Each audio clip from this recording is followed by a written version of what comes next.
My name is Jasmine Taylor. I'm 36 years old, the founder and CEO of Lumina Systems, a tech company specializing in supply chain solutions, headquartered in Denver, Colorado.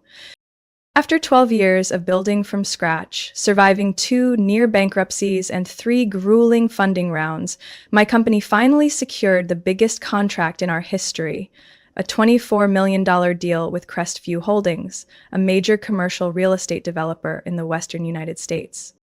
I still remember exactly how it felt when Eleanor Price, CEO of Crestview, picked up the phone and confirmed that they had chosen Luminous Systems over a competitor 3 times our size. It felt like finally breathing after years of suffocation, like being seen after so long of being dismissed as the girl with a few lines of code and a dream. I thought this time my family would be proud, this time I would be recognized as someone of real worth. I was wrong. My younger brother Brandon Taylor's wedding was held at the bride's private estate in Carmel, California. Although things between Brandon and me had grown cold over the years, I agreed to attend. Not because I was overly optimistic, but because I believed maybe it could be a new beginning. A chance to reconnect, a moment to return to being family. As my mother always said, as long as you know your place. The problem began when I found out a small detail that Brandon, and my entire family, had conveniently forgotten to mention. His bride, Claire Hastings, was the daughter of Nathan Hastings, CEO of Crestview Holdings. In other words, the company that had just signed the largest contract in my business's history was my future in-laws' company. Not a single person in my family told me, not one word, not even "Oh, Jasmine, by the way, Brandon's father-in-law to-be is Nathan Hastings, the man negotiating with your company." They stayed silent, as if my success was something to be hidden. I knew this wasn't accidental. Brandon knew who I was. He knew Lumina Systems. I had mentioned it 100 times. He knew why I quit my job in Seattle, why I spent nearly a year sleeping on a couch in my office to save on rent.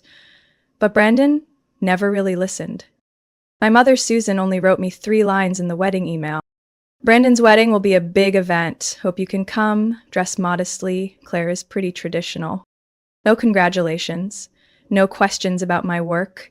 Not a word about the deal her daughter had just secured. I used to think I was used to being overlooked. But this crossed a line. Because when the Lumina Crestview deal was announced internally, I immediately called my parents.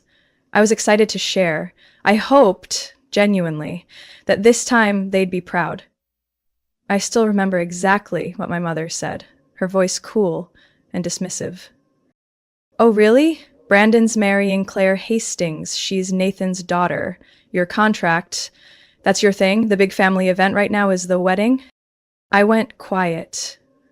I don't know what made me still show up to that wedding in the custom blue dress I had tailored in New York, hoping, foolishly, that this time I would be seen. Not as a shadow, but as myself. I used to be very close to Brandon. We were 3 years apart, growing up in a gray wood house in Boulder, Colorado, where winters blanketed the porch in snow and summers smelled of fresh pine from the forest out back. We built forts from old blankets, split the last pack of cookies in the pantry, and once hid a neighbor's cat in the basement when my mom warned, "Don't bring that filthy animal in here." Brandon was the first person I taught basic coding to, from a library book I borrowed. He was the only one who clapped when I won the 6th grade science fair, but everything changed when we hit our teens. Brandon joined the high school football team in 9th grade, while I spent weekends tinkering in robotics club and attending free online coding courses. Suddenly, I wasn't funny Jasmine anymore. I was just that weird girl in the Taylor family. "She's always glued to that computer," my mom would say to neighbors, smiling with her mouth but frowning with her eyes. "Hopefully she'll get outside a little more." Meanwhile, every time Brandon kicked a long ball or scored, it was like we'd made national TV. My dad, Walter, hung a photo of Brandon in his football uniform right in the middle of the living room wall, where the only family portrait that included me used to be. When I won the state-level coding championship, my dad was busy driving Brandon to a summer training camp. when I earned a full-ride scholarship to Carnegie Mellon after waking up at 2 a.m. to interview across time zones. My mom only asked, "Have you considered a state college, closer to home, less expensive?" They never asked what I wanted, they just knew I wasn't Brandon. I wasn't social, I wasn't athletic, I didn't fit into real-world environments. That last one came from my dad. I remember it perfectly. It was my 21st birthday.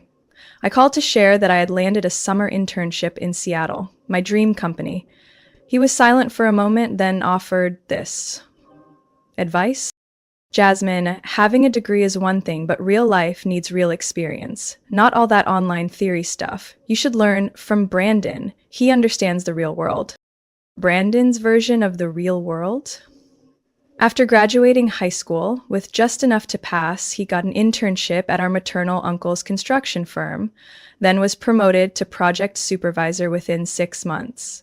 He had never managed a team or pitched a contract, but he wore a white button-up, sat in an office, and my mom called him our model of stability. Meanwhile, I took on student loans to pursue a double major in computer science and data analytics. I waited tables at night, stayed up until 3 a.m. to finish project work, then rode the bus 17 miles to a research center every morning. No one in my family ever asked if I was tired.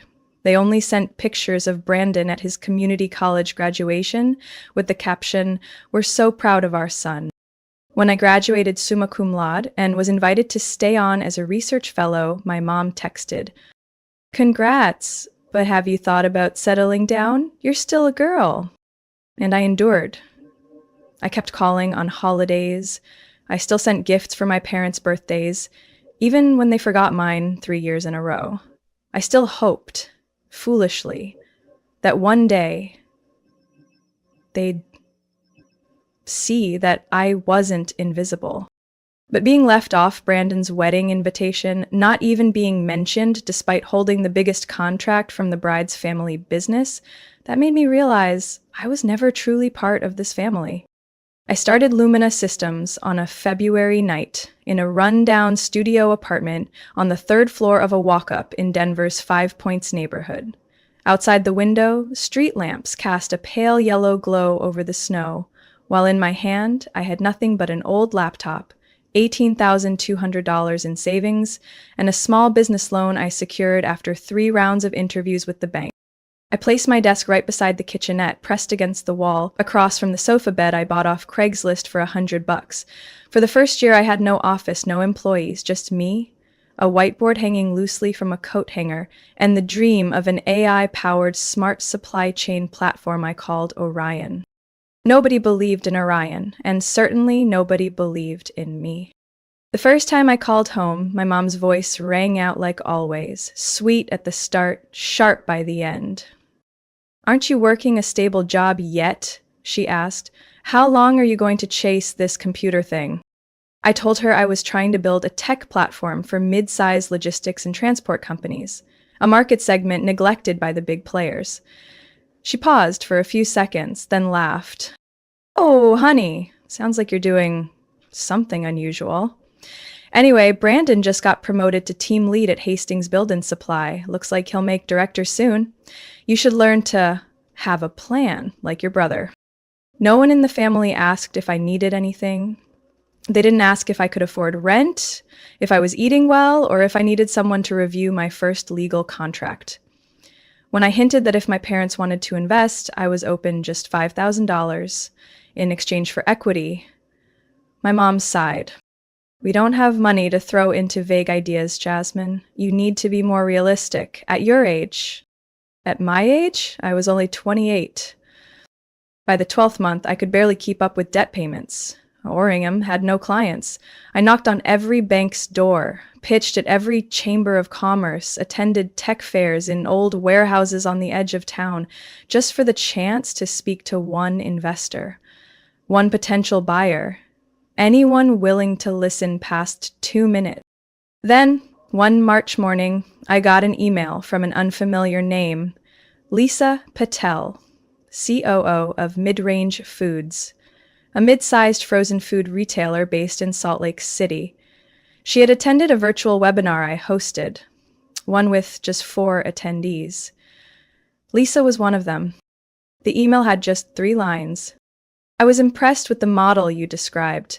My company's facing serious warehouse and transport data issues. Can we talk next Tuesday? I called Lisa 3 days later after preparing everything down to the last detail. The pitch lasted 18 minutes. Negotiations stretched out over 3 weeks. Mid-range became my first client, a software installation package worth $64,000. I cried silently when the invoice was paid. Just 6 months later, Orion was mentioned in an article by Supply Chain Today as a lightweight solution with the potential to boost efficiency by 18% in 3 quarters. From there, it felt like the floodgates opened. A produce shipping firm in Texas reached out, then a domestic goods distributor in Nevada. I hired my first employee, Sophia, a systems engineer formerly at Amazon, and secured my first real office on the 8th floor of a modest building near downtown Denver. I called my mom, voice trembling slightly.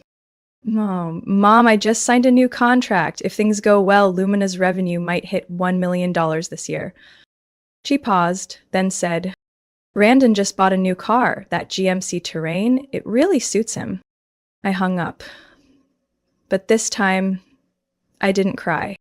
The contract with Crestview Holdings came like a sudden downpour in the desert. It was a 3-year deployment package worth $24 million, the largest deal to date for Lumina Systems.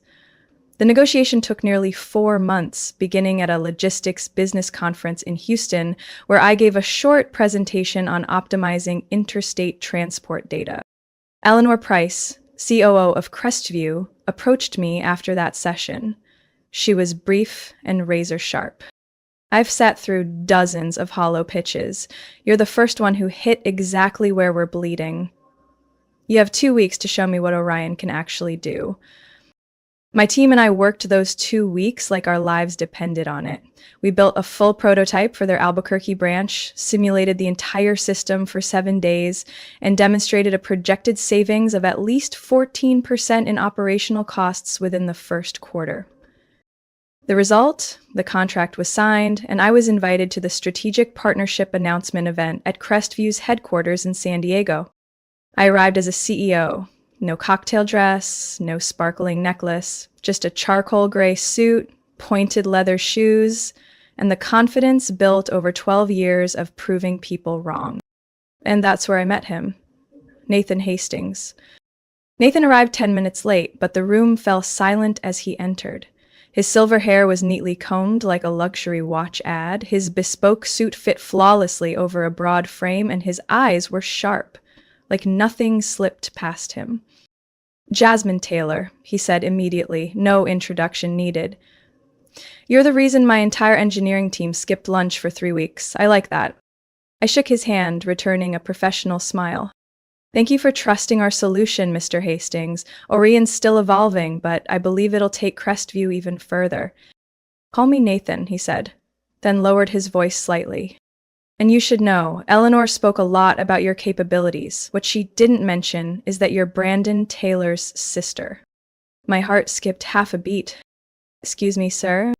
"Brandon Taylor," he repeated, "fiancé of my daughter, Claire. They're getting married next month." "And you're his sister?" "Same last name, both from Boulder, both went to Woodpine High." I steadied myself. "Yes, we're siblings. But I had no involvement in their relationship throughout this deal." Nathan squinted, not angry, just deeply observant.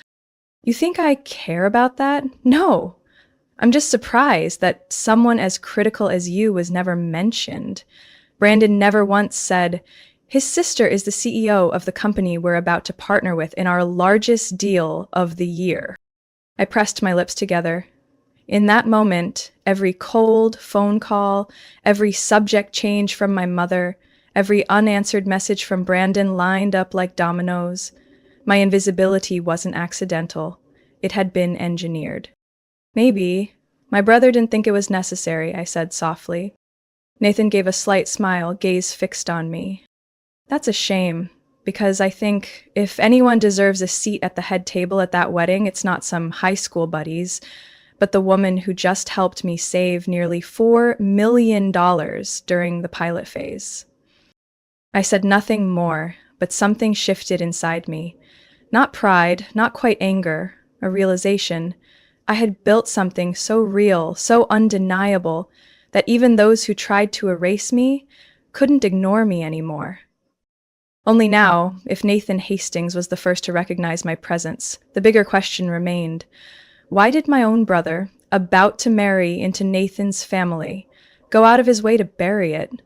And more importantly, how long did they think I would stay silent? The wedding was held at the Hastings private estate in Carmel, a Spanish-style mansion spanning over 30 acres, overlooking the Pacific Ocean. The driveway stretched nearly a mile, lined with neatly trimmed olive trees and blue stone. I arrived with my boyfriend, Daniel Kwan, a finance director at an investment fund in Seattle, whom I met during a spring business conference.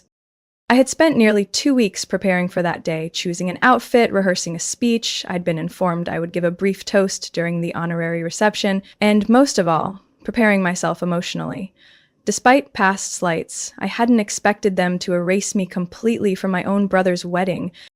The moment we checked in at the reception desk, I sensed something was off. The young woman in a black dress scrolled through her tablet and paused when she saw my name.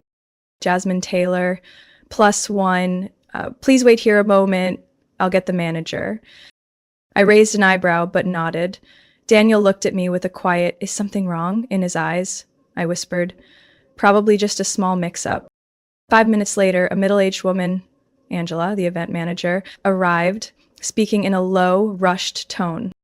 "We're so sorry, Ms. Taylor. There's been a last-minute update to the seating chart, but we've arranged a private area for you and your guest. Please follow me." I kept my composure, but as Angela led us away from the main garden, where over 30 tables were adorned with white lace, purple orchids, and chandeliers hanging like floating stars, I started to understand. She opened a door leading behind the kitchen. Inside was a small space, once a staff dressing room, now temporarily decorated with a round table and 2 folding chairs covered in white fabric. On the table were 2 half-warm glasses of champagne. "This is my seat?" I asked, my voice frozen. "We truly apologize for the inconvenience," Angela replied, avoiding my gaze. "Mrs. Clare, the bride, requested to prioritize seats for business guests from New York and Silicon Valley. We had to make a few adjustments."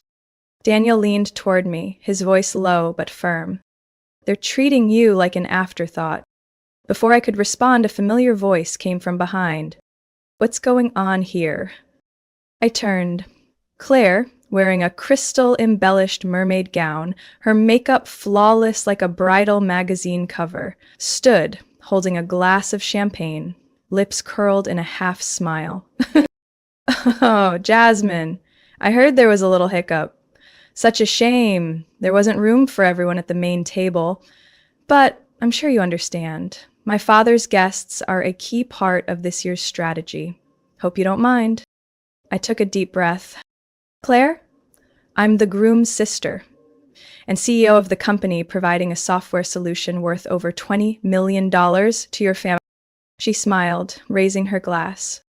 "Exactly why I figured you'd be gracious enough not to make a scene. After all, you're used to being in the background, aren't you?" Daniel gently squeezed my hand. But I no longer needed anyone to hold me back. I had lived in silence long enough. I'd endured every "you should understand" every time I was overlooked. But this crossed the line. "Does Brandon know about this?" I asked, each word sharp. Claire shrugged. "My mother's approved the chart this morning. I doubt there were any surprises." My heart plummeted. My own brother, the one I'd taught how to use Excel, the one I called for 3 months straight during his unemployment, he had signed off on this. I no longer felt angry, just hollow enough to feel the silence echo. "Daniel, can you give me a few minutes?" I asked, my hand still cold. He nodded, his eyes fixed on Claire like he was committing her face to memory.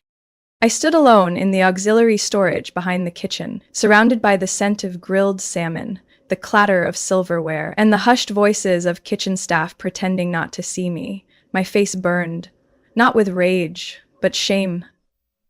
A deep, quiet kind of shame, as if no matter how hard I worked, I'd never be worthy of being present at a wedding where I was the groom's sister.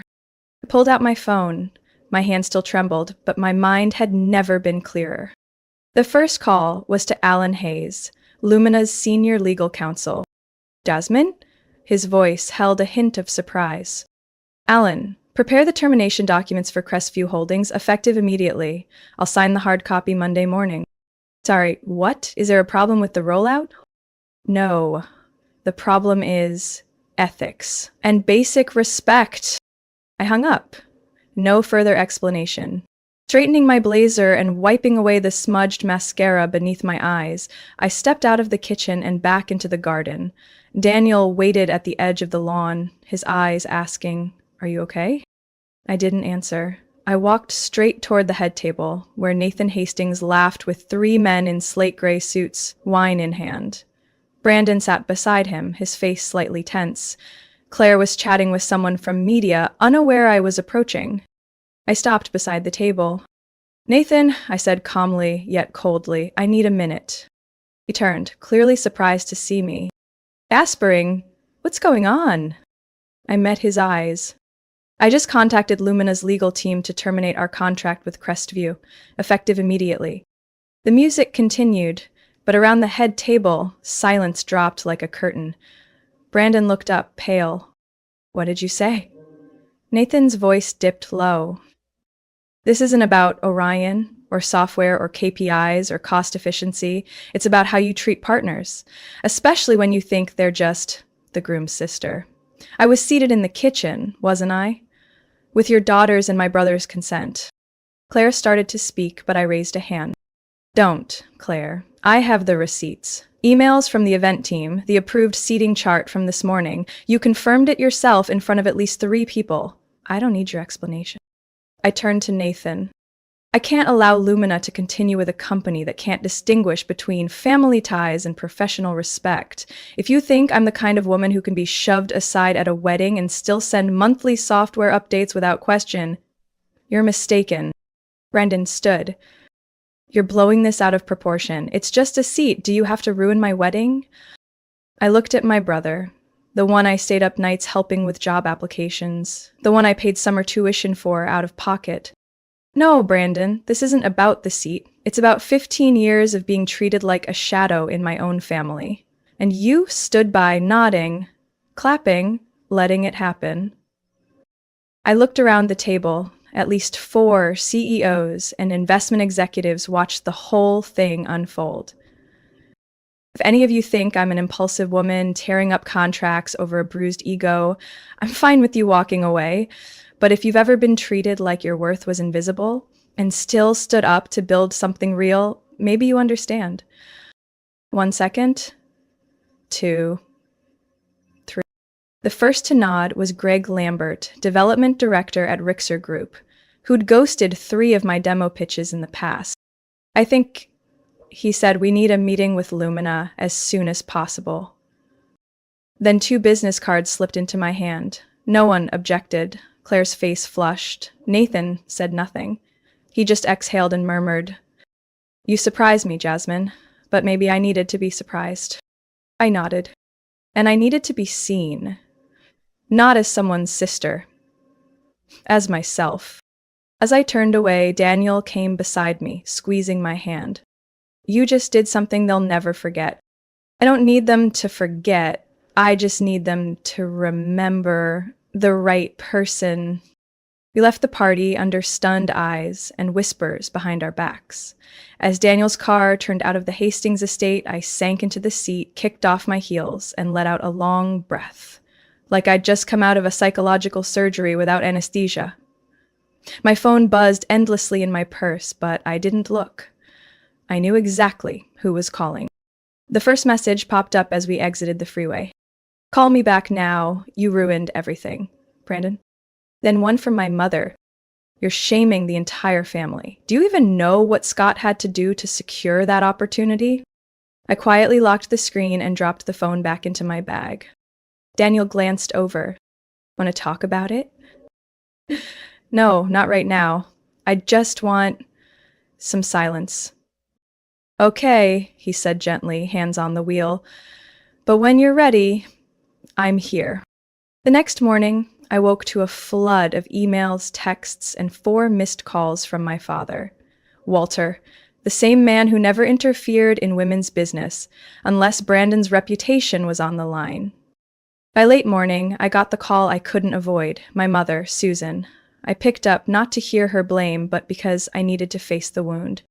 I hope you know how disappointed I am, she opened, no small talk.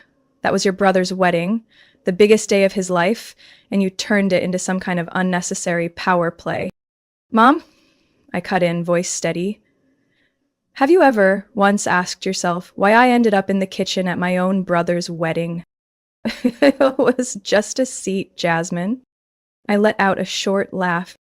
To you, it's just a seat. To me, it's a lifetime of being put in the back. And Brandon knew.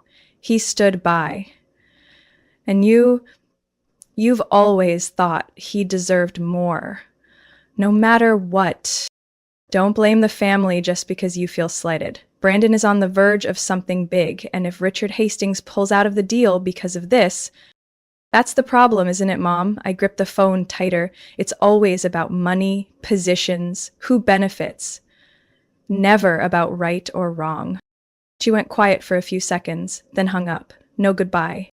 2 days later, I received a text from an unknown number. Jasmine, it's Lucille. Your dad's sister? I blinked. Aunt Lucille? The woman we were forbidden to mention growing up because she was rebellious and disrespectful to the family. The one I'd only heard about in disjointed childhood whispers. Another message followed. Saw your post on LinkedIn about Crestview. I'm proud of you, and I understand if you'd like to meet, I'd love to grab coffee this week. I said yes. 3 days later, I sat across from a woman in her 60s at a small cafe in Pasadena. Salt and pepper hair neatly pinned, crisp white blouse and gray slacks, polished like a retired CEO. When I refused to sign over the construction business to your father and uncles, they called me selfish, Lucille said, voice calm, not bitter. But if I hadn't walked away and built something on my own, I'd never have known what self-respect truly feels like. I looked at her and slowly nodded. So, this didn't start with me. No, she smiles. It's a cycle. Every generation they pick one daughter to dismiss, and if she's lucky, one day someone decides enough is enough. Lucille was the first person in this family, if I could still call it that, who truly saw me without Brandon's shadow hanging over me. Daniel, meanwhile, stayed beside me, quiet, steady. He didn't ask about the wedding or mention Crestview. He just made dinner when I was tired, took me on walks when my head felt heavy. And in that small, steady peace, I realized I didn't need forgiveness. I didn't need instant understanding. I just needed to protect the boundaries I'd finally drawn, whether the one crossing them shared my blood or just my inbox. Because in the end, when I stood up in that crowd clapping for Brandon, I wasn't demanding justice. I was declaring I had never belonged in the back. 2 weeks after Brandon's wedding, the Lumina Systems office buzzed like a disturbed hive. Just as the strategy meeting ended, my executive assistant, Sarah, came in, eyes bright and holding her iPad. Jasmine, Greg from Halberd Ventures just confirmed the next round meeting. They're offering $10 million. Global Grid and Involve Capital also requested private demo slots. I nodded and jotted it down. The post-wedding exhaustion had ebbed like a retreating tide, replaced by a sharper energy, clear, decisive, unapologetic. Good. Tell them we'll present our European expansion plan, especially Germany and the Netherlands. We don't chase anyone. If they want in, they play by our terms. Ending the Crestview deal had seemed like a blow to the company, but instead it cracked open new possibilities. No longer bound to one big name, we could reallocate resources, implement advanced Orion features previously stalled by Crestview's technical constraints. Unexpectedly, how I handled that split caught the attention of several investors. especially those looking for firms with principle-led cultures, not ones that bow for short-term gain.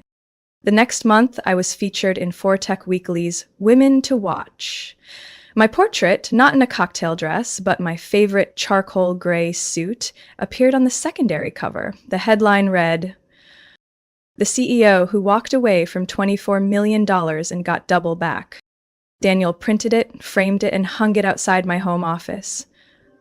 He didn't say much, just left it there like a quiet reminder. You don't need anyone else to validate your worth, except you. Amid that shift, I launched a project I'd long dreamed of, a mentorship initiative for women in tech startups called Visible. The name wasn't random. It was my answer to how I'd been treated most of my life. Invisible. Visible didn't just provide technical and strategic support.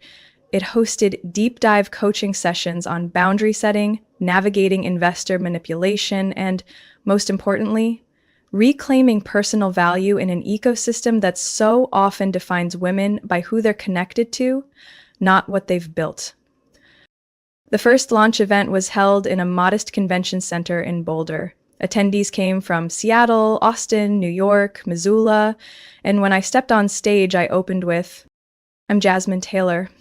I'm Brandon's sister." But that's not why I'm standing here today. The room went still, then erupted in nearly a full minute of applause. My family? They didn't change overnight, but cracks had begun to show. My father, Walter, sent a short email. "Read the Fortech interview. Maybe I underestimated your decisions. Hope we can talk soon." My mother didn't call, but she texted 3 words. "Congratulations, Jasmine." I didn't reply, not out of anger, but because I didn't need their approval anymore. I'd learned that real respect doesn't come from blood. It comes from how you enforce your boundaries with those who assume they can cross them. As for Brandon, he stayed silent. Word was he was struggling to patch things up with Richard Hastings after the contract fallout. Claire had vanished from Crestview's PR photos. Rumors said they were living separately for now. I wasn't happy about it, but I didn't feel guilty either. I just felt calm. Because for the first time, I wasn't standing in anyone's shadow. And that, not a headline, not a new deal, was the greatest victory of my life. A victory born from one simple choice: to stop seeking validation and start living by the worth I already had. Late Saturday afternoon, I sat on the balcony of my 14th floor apartment, Denver's skyline glowing gold under the sunset. Daniel was in the kitchen, clinking utensils, probably cooking something with salmon and asparagus. The soft scent of melted butter drifted in the breeze. I curled up in my chair with a cup of hot tea, gazing toward the Rockies as they slowly faded into a gentle orange hue. My phone lay idle beside me, still no text from Mom, no missed calls from Brandon, no apology, no explanation. And strangely, I wasn't waiting anymore. I used to believe my worth depended on being acknowledged by family, that no matter how much the world praised me, if my mother didn't call to say, "I'm proud of you," I still hadn't made it. But after everything, I've realized one truth more clearly than ever. Family ties are no excuse to accept being hurt. And recognition, if begged for, loses all value. I no longer want to convince anyone I'm worthy. I don't need a seat begrudgingly handed to me at someone else's table. I can build my own. A sturdy, fair table for those who listen, those who respect. And strangely, once I did that, many came to sit with me. Not because I pleased them, but because I stayed true to myself. Daniel stepped onto the balcony, set a plate in front of me, then took the seat across. "Lemon butter salmon, nothing fancy, but you need fuel. This week you've been running a marathon." I laughed. I needed something warm. And someone who doesn't talk much, but always shows up. "Thank you." "For you, always." He smiled, reaching across the table to hold my hand. A small gesture, yet it spoke volumes. When someone truly sees you, they don't need a reminder. They show up. I spent years believing I had to be something. good enough, quiet enough, giving enough to be accepted. But the truth is, I've always been enough, even when others refused to see it. I thought of Ms. Lucille, the woman once labeled difficult for keeping her own company. Now, every Friday morning, we have coffee at the corner of 14th and Pearl, chatting about business, books, and the things no one dares mention at family dinners. I thought of the women in the Visible program, once called delusional, impulsive, unrealistic, now reclaiming language and space to define themselves. In every session, I see myself in them, skeptical eyes, hesitant voices. And gradually, through each story shared, through being truly heard, the light in them grows clearer. I also thought of my mother. Maybe she'll never change. Maybe she'll always see me as stubborn and difficult. But that no longer suffocates me, because I know I'm not here to be the reflection of anyone's expectations. I'm here to fulfill the fullest version of who I am. An email pinged from Sarah. A Swiss investor wants to negotiate bringing Orion to Europe. I smiled, typing a short reply. Schedule the meeting, but be clear, terms will never be about money. They're about respect. I looked at Daniel, then out at the city transforming under the violet sky. Every journey worth taking begins with one decision, not to follow the worn path, but to step off it, even if you must walk it alone. My story doesn't end with a reunion, a teary hug, or a dramatic apology. It ends with a quiet but powerful choice. I'm no longer stepping back, and if anyone ever asks me what changed everything, I'll answer simply, it was the day I refused to sit in the kitchen of a party I deserved to be at the center of. Jasmine's story is a powerful reminder. Your worth doesn't come from family approval or anyone else's validation. It comes from how you see and stand up for yourself. In real life, many are pushed aside for not fitting into family expectations. But like Jasmine, you have every right to walk away from a table where you're disrespected and build your own, where respect is not begged for, but given because you've earned it from the start. What do you think of Jasmine's decision? Would you do the same in her place? Share your thoughts in the comments, and don't forget to follow the channel for more powerful stories. If you ever thought that every child is loved equally in a family, then you've never lived in my house. From the moment I learned to say the word mom, I had to learn one more thing. How to stay silent when my sister lied.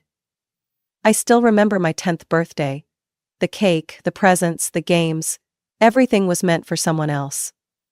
I stood in the corner of the yard, watching my friends sing happy birthday to a child I called my sister, while my parents clapped as if it were her birthday. They said it was just for fun, but I knew very well. On that day, I was just a supporting actor in the beloved Kendall show. My name is Catherine, and this is the story of how my entire childhood was distorted under the shadow of the golden child in the house. Kendall is only 2 years older than me, but it felt like she was born to rule the little world in which I was allowed to merely exist. From the color of the bedroom walls to the taste of toothpaste, everything in the house had to suit Kendall. And if it didn't, then, Catherine is just jealous, my mom would say, glaring at me as though I were a threat to the fake peace in our 2-story house in suburban Minnesota. I don't know when my parents started to idolize Kendall. Maybe it was because she was the firstborn, born after many years of my mom trying to conceive. They called her the winter miracle, the first light after the storm, a gift from God. And me, I was an unexpected surprise. Still, I tried. I was obedient. I studied hard. I always did my chores without being reminded. But none of that was ever enough to earn a hug or a proud look. And Kendall? A sloppy drawing would be taped to the refrigerator with the words, "Mom's little genius." There was one time, when I was only 6, Kendall broke a glass vase in the living room while chasing the cat. I was nearby putting together a Lego set. When Mom rushed in, Kendall quickly hugged her arm and cried out. Catherine pushed me. I froze. I shook my head, about to explain. But my mom's look was like a knife cutting through my throat. Are you jealous of Kendall again? Why can't you love your sister for once? I was banned from watching TV for a week. Kendall, on the other hand, had chocolate ice cream that night, and Mom sang her to sleep with her favorite song. Gradually, I learned a lesson. In this house, the truth didn't matter. As long as Kendall said it, it became the right thing. My sister didn't stop at lying. As we got older, she began using that favoritism as a weapon. I remember when I was 12, Kendall invited me to play dolls with her friends. I was surprised because she usually ignored me. But just 10 minutes later, I realized I was just the joke. They cut my doll's hair, teased the way I spoke, and Kendall laughed as if it were a show. I ran to my room, crying alone. When Mom asked why my eyes were red, I stammered and explained, but Kendall just laughed. "She's just too sensitive, Mom. I just wanted to have fun with her." Mom sighed again. "Catherine, you need to learn not to make a big deal out of things. Kendall is trying to get closer to you." From then on, I never went into Kendall's room again. The bitterest part was when Kendall got jealous if she saw me being liked by my friends. I wasn't as pretty as Kendall. I didn't wear expensive clothes or take piano lessons like she did. But I knew how to listen, how to comfort others. And maybe that's why I had a few true friends at school. Kendall didn't. At first, I didn't pay attention, but gradually, I realized my sister always went to school alone. No one walked with her, no one greeted her except the teacher. And then, Kendall began hating me more. She whispered to my parents that my friends talked behind my back, that they weren't sincere. When I came home, Mom sat beside me on the couch, her voice soft. "Sweetie, Kendall says you yell at your friends. Do you do that?" I shook my head vigorously, trying to convince Mom that it wasn't true. But Mom's gaze was full of doubt. And then I was banned from going out for a month. Another time, when I was getting ready to go camping for the weekend with my friends, Kendall snuck into my room, found the registration form and ripped it up. I caught her right as she was doing it. "What's wrong with you?" I yelled. "You don't need friends, you have your family. That's enough," she said coldly, then walked off as if nothing had happened. I told Mom. She sighed. "Catherine, Kendall is going through a sensitive time. You're the younger one, you need to learn to give way to her." I don't know how many times I cried in that light gray room, the color Kendall chose for both of us. I wanted a green wall, but Mom said it didn't match. Kendall said it looked tacky. I wanted to learn dance, but Kendall chose piano, so I was put in French class, even though I didn't like it. I began to get used to living without the right to choose. Every time I tried to stand up, I was pulled down by a criticism, a suspicious look, a stab in the back from the one whom everyone in the house believed was perfect. When I was 14, my parents threw a big birthday party for Kendall. They rented an outdoor venue, had a band, a 3-tier cake, and even a professional photographer. I spent the entire evening helping with the glasses, and no one asked if I was tired. A month later, for my birthday, Mom brought home a small cake and told me to cut it myself. "We need to save a little, sweetie. The family is a bit tight this year." I laughed, though my heart was empty, because I understood early on, I was not anyone's winter miracle. I once thought that adolescence would open up a new world, where I could be myself, have the right to choose my friends, love, and my own dreams. But for me, adolescence was just another prison. The brick walls were not made of cement, but of suspicious glances, unreasonable accusations, and a sister who knew exactly how to manipulate my parents' trust. I began to have my first true friends when I entered high school. At school, I was completely different from at home, more confident, sociable, and hardworking. My friends cared about me, because I knew how to listen, because I was always willing to help with nothing expected in return. But that was a thorn in Kendall's side. One afternoon when I just got home, my mom was waiting in the kitchen with a cold stare, as if I had committed some crime. "Allison called me. Do you know what she said?" she asked, her voice taut like a stretched wire. I was stunned. Allison was my best friend. "I don't know." "What happened?" "She said you were talking behind her back. That you were jealous because she's loved by so many people." I was speechless. Allison had never been petty like that. I quickly picked up the phone to call her, but I found that the most recent message I sent had been deleted. The only one who could do that was Kendall, because only she knew the password to my phone. I stood there shaking, wanting to scream. But before I could say anything, my mom coldly said, "I didn't expect you to be so spiteful. From now on, you're not allowed to hang out after school." I choked back my tears. It wasn't the first time Kendall had ruined me. But every time it happened, it still felt like another crack in my heart. I had a friend named Ryan. We didn't call it dating, it was just closer than usual. He often walked home with me, bringing a can of soda and asking me silly questions like, "Do you believe in UFOs?" I liked that simplicity. No pressure, no scheming. But Kendall didn't like it. One Friday afternoon when I was in my room, my mom suddenly burst in, so angry she didn't even knock. "Are you flirting with someone else's boy?" I blinked. "What? What are you talking about?" Kendall told me everything. Ryan secretly met her after school.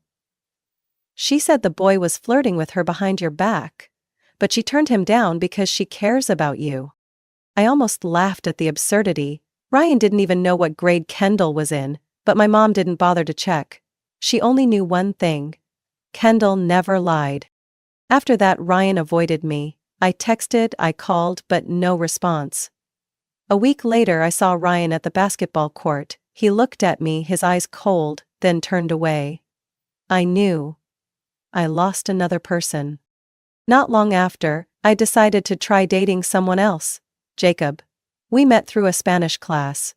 Jacob was kind, had a sweet smile, and liked reading just like me. But Kendall kept playing the same game. This time she took the initiative to wear a tight dress, the kind mom called for grown-up parties, and walked into the living room where Jacob was waiting for me. I went downstairs and saw her sitting close to Jacob, giggling as if she were his girlfriend, not me. I stood there, my heart pounding. "Kendall, I'm ready." She turned to me, her lips curling into a challenging smile. "Oh, I was just asking, Jacob, if you were really as smart as you say. You know, not everyone is honest about their grades." I said nothing. I just grabbed Jacob's hand and pulled him out the door. But deep down, I knew. Once again, Kendall had planted a seed of doubt. Not long after, Jacob also drifted away from me. No farewell. I didn't ask, because I had grown used to being left behind. With no reason, no explanation. I got a GPA of 3.9 in my senior year of high school. I was the only one in my class to win a partial scholarship to the University of Arizona. The principal announced my name over the school loudspeaker and my friends clapped loudly. I remember that feeling, not pride but a lump in my throat. Because I knew when I got home, the only thing I'd receive was silence. And sure enough, Mom was cooking and Dad was watching TV. I walked in, handed the acceptance letter to Mom. She just glanced at it. "Good. But we don't have any money left, honey. Everything has been spent on Kendall." I froze. "But I have a scholarship. But I still need money for books, housing." Dad interrupted. "You can get a part-time job, take care of yourself. You're old enough." "And Kendall?" I asked, though I already knew the answer. "Kendall is studying a tough major, she needs to focus. Your sister has potential. You, on the other hand, should be more realistic." I smiled. A smile so painful it paralyzed my face. "So, what if I stay at home? You'll have to pay for electricity, water, and the room rental." No anger, no tears, no pleading. I just nodded, folded the acceptance letter, and went upstairs. That night, I couldn't sleep. I opened my laptop, quietly searched for other full scholarships, applied for a part-time job, and started making plans to leave this place I called home as soon as possible. I may not have been chosen as the golden child, but I have something Kendall will never have: the will to survive in the dark.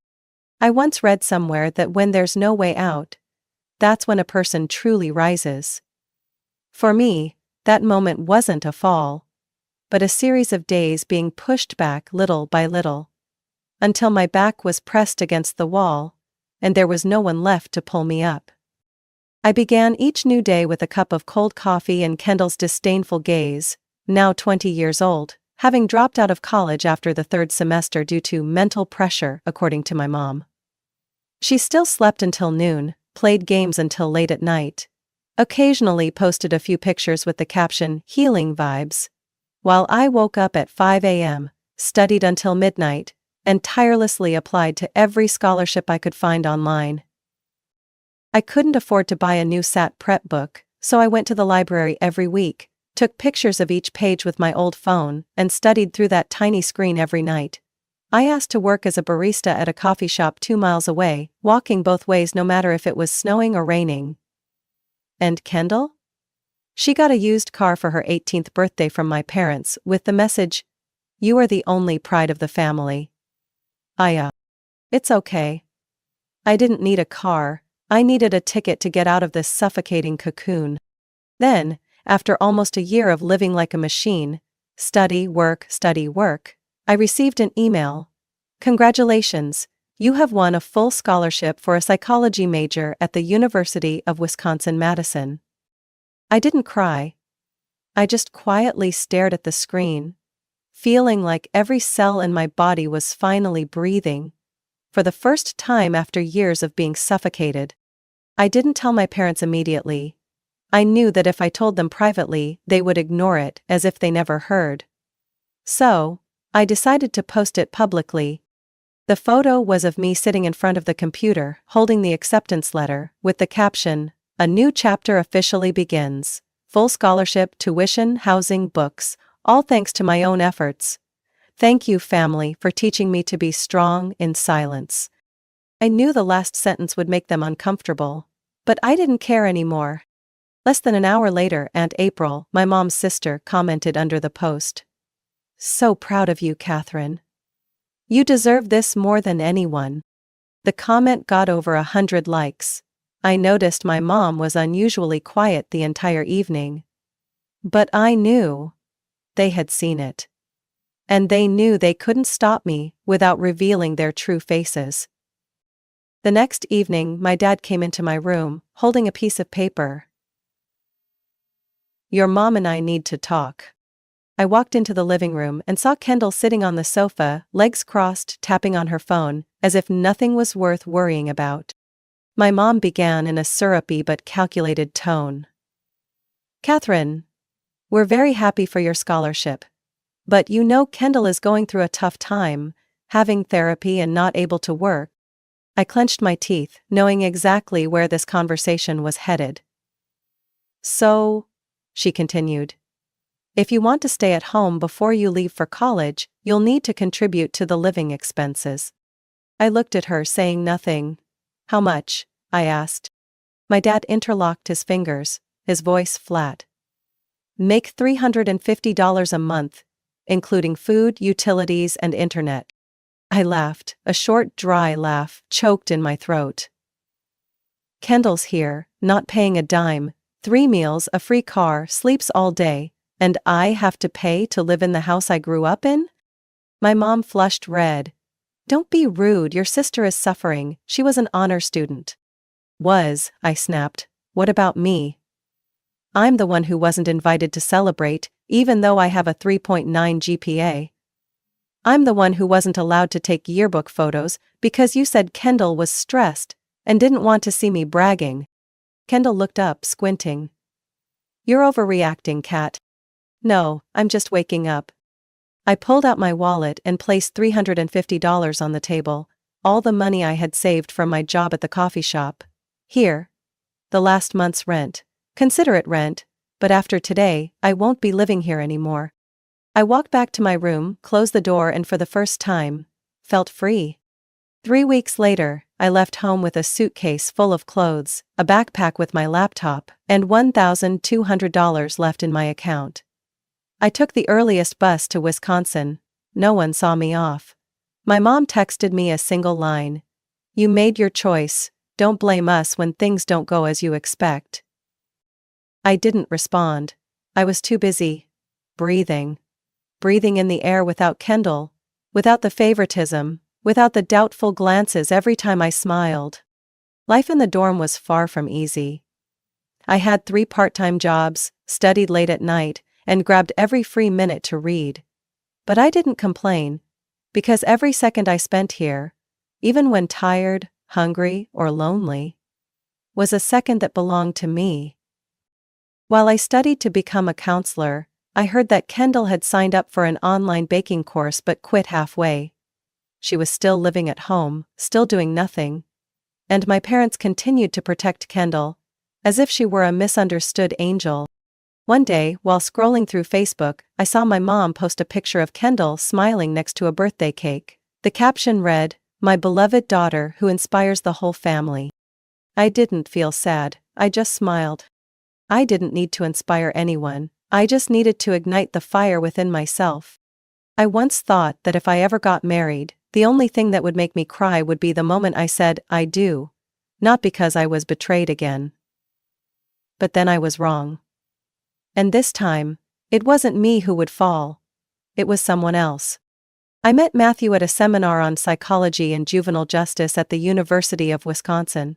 He was unlike anyone I had ever known, sharp, direct, and had something I had never dared ask for from anyone: absolute loyalty. We loved each other quietly, without red roses or cliché love songs, but in every small action, I knew I was chosen, trusted, and most of all, protected. When Matthew proposed on a Sunday afternoon in the middle of campus, I nodded before I could even catch my breath. Not because I was rushing into marriage, but because I wanted to prove to myself that I deserved to be loved, respected, and to have a real family. The wedding plans began. At first we planned to keep it simple, just close family and friends, then spend the entire budget on a post-wedding trip to Europe. But when my mom heard I was getting married, she immediately called. "If you're planning to have it at home, the family needs to be involved. After all, you're my daughter." I hadn't even replied when she continued. "Your parents are willing to financially support you, as long as..." She paused for a moment. "Your sister walks down the aisle before you, in the wedding dress." I almost dropped my phone. "What did you say?" "Kendall has sacrificed so much, she's the older sister, and we can't let you get married before her without giving her a moment for herself. Whatever you get, you have to share." I didn't respond. I hung up the phone. And almost threw up right then and there. I told Matthew. He stayed silent for 10 seconds, something rare for a man who usually reacts quickly. Then let out a dry laugh. "Perfect. Now we have the main course for our counterattack plan. You just need to agree. I'll take care of the rest." I widened my eyes. "What are you planning to do?" Matthew pulled out a small recording device from his desk drawer. He had prepared this in advance. "I smelled this coming a long time ago. I knew sooner or later they'd show their true colors. And I didn't want you to have to stay silent and endure it again." I hesitated. But Matthew held my hand and gently squeezed. "Trust me, this time they'll have to pay." From that moment, Matthew began playing the role of the perfect son-in-law. He went to my parents' house alone, empty-handed but with a smile that never faltered. They welcomed him reluctantly at first, but when they heard that he agreed to let Kendall wear the wedding dress and walk down the aisle before me, my mom's eyes lit up like holiday lights. "You understand, right?" my mom whispered, with a trembling voice full of excitement. "Kendall needs this, she's never had anyone. We can't let her suffer when her younger sister gets married first." Matthew nodded seriously. "I understand. I don't want Catherine's family to fall apart over something so trivial. But it's best not to tell her. She's very sensitive." They believed him completely. For the next 3 months, Matthew pretended to discuss every detail with my parents, and all I had to do was one thing: stay silent. Of course, we still secretly chose the venue, hired our own team, and hired additional security, whose only job was to not let Kendall enter the ceremony, no matter what. And as if to complete the play, Matthew told me a detail that sent chills down my spine. Kendall suggested, "Tearing your wedding dress." I laughed, but it was the laugh of someone about to pull the trigger after a perfect ambush. The wedding day arrived.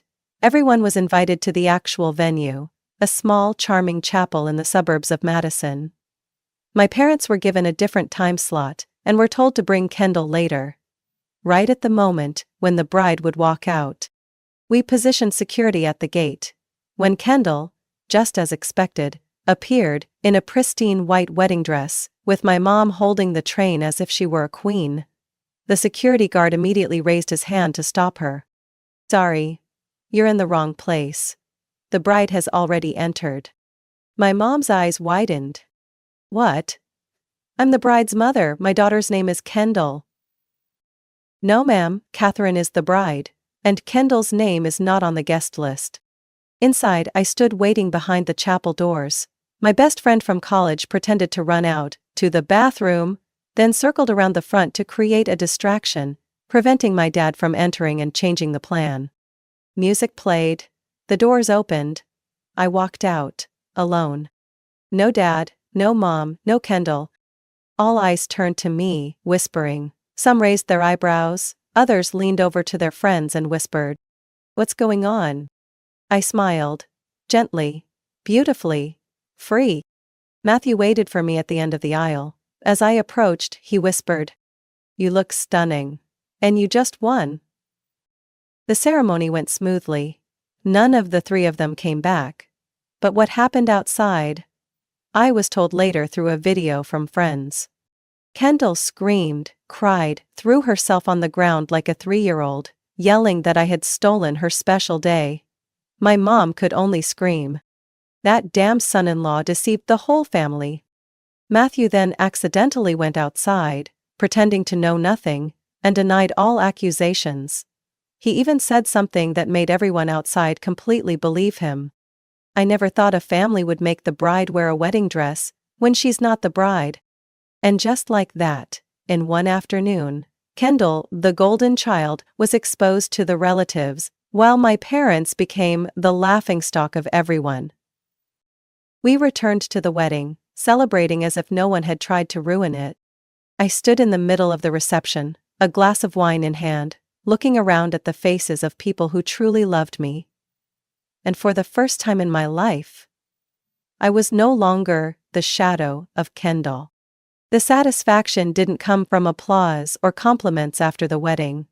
It came from the moment I saw Kendall standing outside the gate, in a pristine white wedding dress, her face twisted in anger, while the security guard coldly shook his head, not letting her in. That was the moment I knew I had won. Not because of revenge, but because I had taken my life back with my own hands. But, before I reached that moment, Matthew and I had prepared as though we were playing a game of chess, where the loser would lose everything. When my mom made the sponsorship offer with the condition that Kendall would walk before me down the aisle in a wedding dress, I almost laughed right in the middle of the call. But Matthew put his hand on my shoulder, his gaze sharp. "Don't break the game too soon. It's time to let them believe they can control everything." And the plan began. First, Matthew returned to my house, once again pretending to support their plan. He even suggested that it would be better not to text about this because Catherine sometimes checks my phone. The way they believed him without a second thought made me realize my parents had never understood who I really was. Matthew hid a small recording device in his jacket, recording the entire conversation that day, from the detail about Kendall wearing a wedding dress and walking before me down the aisle, to their suggestion to have a separate photo session for Kendall, a special cake for Kendall, and even letting my sister make a speech at the wedding as the honorary bride. "It will be a special moment," my mom whispered. "Kendall won't get married soon, so at least we should let her live the dream, even just once." When Matthew told me everything, I almost went numb. "They plan to take your wedding day and turn it into a show for her." Matthew smiled and pulled the USB recording out of his jacket pocket. "Then we'll show them what it feels like to be reenacted." Next came the phase of reverse manipulation. Matthew took Kendall to try out the most luxurious wedding services in Madison, 5-star restaurants, imported flowers, a photographer who had worked for famous wedding magazines. He lamented that, because we didn't want to burden our parents, we planned to choose the cheapest package. That was enough. Kendall, with her selfish nature, would automatically demand that my parents pay for the more expensive services because the eldest daughter deserves the best. And, as predicted, they agreed immediately, without a hint of doubt. I quietly coordinated everything behind the scenes. Every time Kendall tried on a dress, I went to try another at a different shop. Discreetly, simply, but truly my style. Every time they discussed the main color scheme, I quietly chose my own color, not following any of their suggestions. We also hired 2 separate teams, a fake team to report progress to my parents and the real team to prepare for the actual wedding. But the most important and also the most labor-intensive task was preparing the security. Matthew found a man named Cole, over 6'3", built like a rugby player who had worked in event security. We gave him a list of people to block, with Kendall's name printed in bold.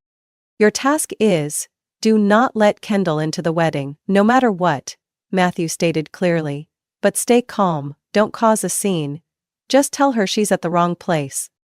Cole nodded, not asking anything further. He only asked one question before leaving the meeting room. Will I get a tip if I do well? Double if she cries, I answered, half joking, half serious. The wedding day. We made sure everything was meticulously arranged from the invitations to the timing, but sent my parents and Kendall a different time. The plan was, when I entered the aisle, they would arrive, and by then, it would be too late. I stood in the preparation room, a simple but elegant white dress fitting my petite frame. No glitter. No lace like Kendall's choice. Just me. In my best version. Are you ready? Matthew whispered from behind. I nodded, my heart was pounding like a drum. The plan could collapse at any moment, I muttered. If they find a way in. I've locked all the side gates, changed the QR code for the guests, no one without a name will get in, he said firmly. Trust me. I took a deep breath, and then, the music began. At the same time, at the entrance to the chapel, Kendall was yelling at Cole. I'm the bride, this is the wedding dress I chose, don't you know who I am? Cole looked at her with a cold gaze. Sorry, you're in the wrong wedding. There is only one bride here, and your name is not on the list. My dad slammed his hand on the reception desk. I'm the father of the bride, I'll sue you all. Then please call your lawyer, Cole replied, pulling out a walkie-talkie, his voice calm as if this happened every day. My mom was almost screaming, demanding to see Catherine immediately. But by then, I had already walked into the chapel, hand in hand with the man who truly loved me. The door closed behind me. Outside, Kendall's screams echoed like a late alarm in a game of chess where she had been checkmated a long time ago. The wedding went on in a warm and genuine atmosphere. No one mentioned the absence of a part of the family. No one needed to know, because it was all recorded, and it would all be released later. When Kendall and my parents started frantically screaming online that they had been betrayed, Matthew held up a glass of wine and clinked it with mine. This is to justice, and an ending, that's not the final one. I smiled. And the beginning of the story I'll tell. When people ask, how do you bring down a castle built on favoritism? The wedding music played, the piano notes cutting through the fog of the past. I walked down the aisle. With no father leading me, no mother holding a tissue crying with emotion, and no Kendall barging into my life. At least not in this moment. I walked alone. Every step firm, every footstep like the sound of knocking on the gate of freedom I had waited 23 years to open. Matthew waited at the end of the aisle, standing straight, his eyes never leaving me. Behind him were my friends, my new family, the ones who truly chose to stand by me because I am me, not because I am Kendall's sister. Everyone stood up, turned to look at me, smiling. But in that moment, there was one thing no one in the room knew. Outside, the mask of my family was crumbling. At the wedding gate, Kendall appeared exactly as predicted. Wearing a lavish white wedding dress, her hair styled in waves, makeup done, as if she were preparing for the leading role in the darkest Hollywood comedy. She strutted confidently, my mom lifting the train behind her, while my dad led the way as a father preparing to give away his daughter. But before they could enter the main hall, Cole, my security, raised his hand to stop them. Sorry, you're not on the bride's list. Are you joking with me? Kendall glared. I'm the bride's sister, and today, I'm going first into the aisle. This was the deal with her husband. Cole didn't budge. Catherine has already gone inside, the ceremony is happening. Kendall's face turned bright red. She's not allowed. We have a deal. I'm supposed to go first, in the wedding dress, with my own photos, my own cake. I'm sorry, but there's only one bride here, and I'm just following the list. My mom chimed in, her voice high like a fire alarm. Matthew, he promised Kendall would go first. He said it. Now you dare to break your promise? We paid for half of this wedding. Do you have a contract? Cole asked calmly. My dad gritted his teeth, growling each word. He said not to text, everything was discussed verbally. But we have witnesses. Well, please have the witnesses contact the bride. Cole replied coldly. I can't let anyone in to cause a disturbance while the ceremony is happening. Kendall began screaming, stomping her feet, shouting like a madwoman. The wedding dress dragged on the ground, her hair a mess from the wind, her eyes wide as though someone had just stolen her throne. Traitors! I knew it, she's a snake. Matthew's a jerk. I'll sue all of you. Some guests heard the noise and curiously walked out. Some filmed with their phones. Others stood in silence, watching the second bride lying on the ground in front of the chapel doors. Her dress soiled at the hem. Tears and mascara streaming down her face like a flood. And my parents? They stood there, frozen, under the disgusted gazes of those around them. What are they doing? One of my aunts whispered. They're letting Kendall steal Catherine's wedding, someone else replied. The whispers quickly turned into waves of outrage. How could they do this to their own daughter? Poor Catherine. This is insane. Who lets the bride's sister wear a wedding dress and go first in someone else's wedding? My dad tried to fight back, yelling, Matthew lied to us. He promised. He promised. And as if fate had set a shameful table for them, Matthew walked out from the chapel, his face perfectly surprised, like the lead actor in a big play. What's going on? He asked, his voice calm. You promised, my mom screamed. You said Kendall would go first. In a wedding dress, you agreed? Matthew frowned, looking astonished. Me? I agreed to that. Yes, you even said not to text because Catherine checks your phone. Matthew sighed, holding his hands out. So where's the proof? Silence. I was standing inside, clearly hearing everything through the internal earpiece from the filming team. I couldn't see it, but I heard it with my whole soul.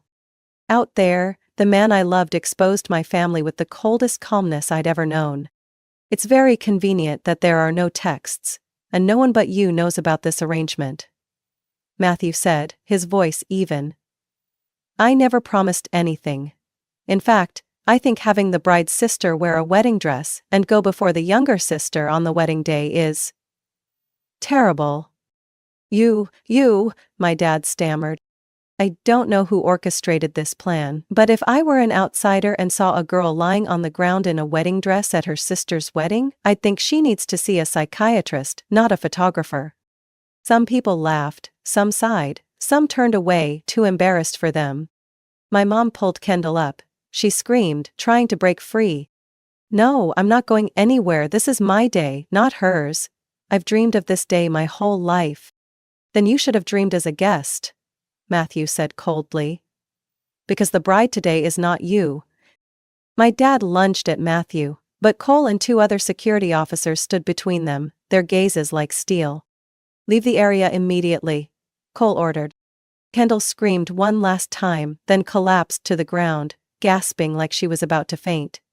My dad had to pull her by the arm while my mom mumbled as they walked away. We raised the wrong child. Right, someone nearby called out. And you abandoned the other one. I walked out into the chapel where everyone was still waiting. The music restarted from the beginning. I walked down the aisle with a calm expression, but inside there was a storm roaring because, at last, I had ended a 20-year-long nightmare. Matthew waited for me at the end, reaching out his hand. "You're more wonderful than any bride I've ever seen." I took his hand. "I'm just someone who survived a family battle. And today is the day I win." I once thought that marriage was a milestone, a moment of transformation in one's life. But for me, the wedding didn't just mark the beginning of a marriage, it also marked the end of a dark period called family. 2 days after the wedding, when Matthew and I were having breakfast at a small hotel in Florence, Italy, the first stop on our honeymoon journey, my phone rang. Not once, but 5 missed calls, back to back from my mom, interspersed with messages from Kendall and my dad. "Are you really going to cut everything off just because of that nonsense? You're a traitor. You've made a fool of me in front of the entire family. Matthew is two-faced, he's deceived this whole family. Mom doesn't believe you're innocent, and don't know anything." I turned off my phone, not a single reply. Matthew silently took my phone, screenshot the entire thread of messages, then opened his laptop. He logged into the family Facebook group, where dozens of relatives from both sides were, a place that had always been where Kendall's pictures were shared every birthday. A place where I was rarely mentioned. Then, he dropped the first bomb. A long post, with screenshots of the messages, threats, and malicious insults from Kendall and my parents. No edits, no name hiding, no avoiding. Just the truth, raw and unfiltered, just as they had treated me for decades. Under the post, Matthew wrote, "I'm sorry I had to do this. But after my wife has been relentlessly harassed since the wedding, where her own family tried to sabotage it, I had no choice. Here is the evidence of how they have threatened, insulted, and fabricated lies to degrade my wife. I'm sharing this not to cause trouble, but to protect the woman I love." The reactions came almost immediately. Aunt Lisa, my mom's sister, was the first to comment. "I'm really shocked. Catherine, you didn't deserve any of this. If I had known sooner." Uncle Anthony, who had been looked down upon by my mom for being a chef instead of attending college, wrote, "Matthew, you did the right thing. Family should be a place of safety, not humiliation. Catherine, you have this whole family behind you." Each line, each comment tore apart the false moral facade my parents had worn for years. One cousin wrote, "I remember when Kendall pushed Catherine off the swing and blamed her. Everyone believed Kendall. I regret it now." When I read that line, my throat tightened. I didn't know how many people had witnessed that injustice and stayed silent. But now, the silence was over. That afternoon, Matthew received a message from an unknown number. I glanced at the screen. It was Kendall. The message was longer than a page, chaotic, rambled, blaming, apologizing, calling Matthew a two-faced snake, and then declaring, "I'm sure you'll cheat with her, because she's the only one who deserves you." Matthew read it, handed me the phone, and smiled slightly. "Do you think she should see a doctor?" I didn't answer. I was busy sending all the messages to the family group with a comment. "And here's how Kendall congratulates my marriage. Thanks for witnessing and no longer staying silent." 3 days later, my parents called. Multiple times. They shifted from anger to pity, then to pleading. When I didn't answer, they texted my aunts, uncles, and even my friends, saying they just wanted to talk to Catherine, calmly, like a family. Matthew told me, "Don't let them turn the story around. They're desperate. We need to keep everything black and white." So, I replied with just one sentence. "Any communication should be sent via email. I will keep it as evidence if further harassment continues." As expected, they were silent for a while. But Kendall didn't stop. She created a new Instagram account, posted stories about being betrayed by my own sister, being tricked by my sister's boyfriend, with a photo of the torn wedding dress she wore that day. As if trying to relive her fake wounds. Too bad, the online community didn't side with her. One person commented, "You wore a wedding dress to your sister's wedding? This isn't drama, this is a psychological disorder." Another said, "You need therapy, seriously." A few weeks later, Matthew and I returned to Wisconsin. Life resumed its normal rhythm, work, extra classes, and enjoying the feeling of not being controlled by anyone. I received a coffee invitation from Aunt Lisa.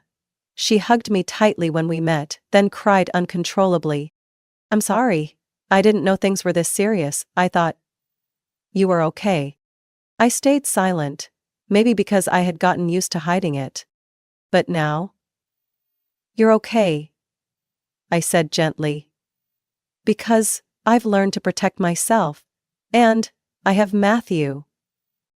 She nodded, her eyes sparkling. "I, and many others in the family, won't let them hurt you again." For the first time in my life, a blood relative said that to me. That evening, Matthew and I sat on the balcony. The breeze was light. The yellow light was warm. No need for fancy words. No need for vows. He placed his hand on mine, looking straight at me. "You know, I didn't marry you just because I love you. I married you because you're the strongest woman I've ever met." I smiled. "I don't feel strong. I just know, if I hadn't stood up that time, I'd be crushed under their feet, forever." He nodded. "And this time you walked straight, no looking down, no begging. You are the only bride I see, Catherine." I rested my head on his shoulder, my eyes gently closing.